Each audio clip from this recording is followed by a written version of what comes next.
अगर आप भी चाहते हैं कि एसएस फिल्म्स मोतिहारी के ऑडियो वीडियो सबसे पहले आप तक पहुंचे, तो इस चैनल को सब्सक्राइब करें और साथ ही बेल आइकन को दबाना ना भूलें। Mix by AG recording studio. Doctor साहब कंपाउंडर बाहर कौन चिल्ला रहा है? उसको अंदर भेजो। हाँ बोलो बाबू, क्या प्रॉब्लम है? हम जान हमके छोड़ के चल गइल बानी डॉक्टर साहब। तो हम क्या करें? ऐसे कोनो दवाई दी हम ओकरा के भुला जाई, नहीं तो हम जहर सोच दी हम मर जाई। पागल हो गया है? इसका भी दवाई कहीं मिलता है? इसे बाहर निकाल।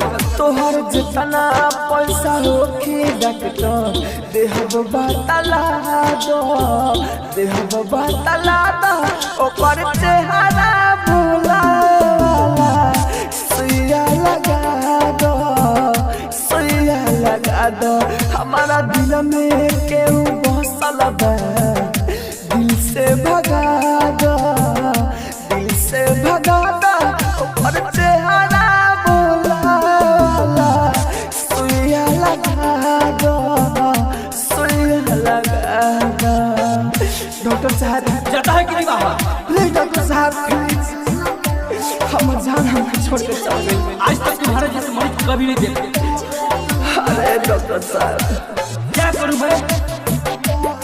बाहर निकलो, पागल हो गया है तू?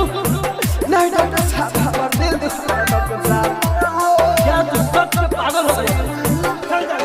अपने आला साता रखिया फरिकता है पर याद में आजा दिलवा धड़कता है। अरे डॉक्टर साहब तू तो चले गई नसाला के डोली में, हमारा रातों दिन अखियाँ आई बरसाता वे अपना मर्ज के बेड पर एही जे सुता दो, एही जे सुता दो ओकर चेहरा भुलावे वाला सुइया लगा दो, सुइया लगा दो। Mix by AG recording studio. DJ Hariom Basantpur, DJ Hariom Basantpur. बाहर निकलो, पागल हो गया है तू? नहीं डॉक्टर साहब, हमारा दिल दुख रहा है डॉक्टर साहब। क्या तू सच में पागल हो गया? चल जा, बाहर निकल।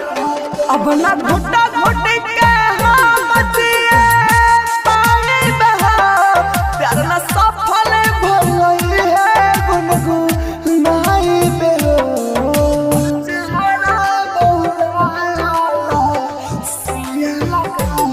सुन संता साराती हमारे बतियान हो, अब ना केहू के प्यार में धोखा खाइबो।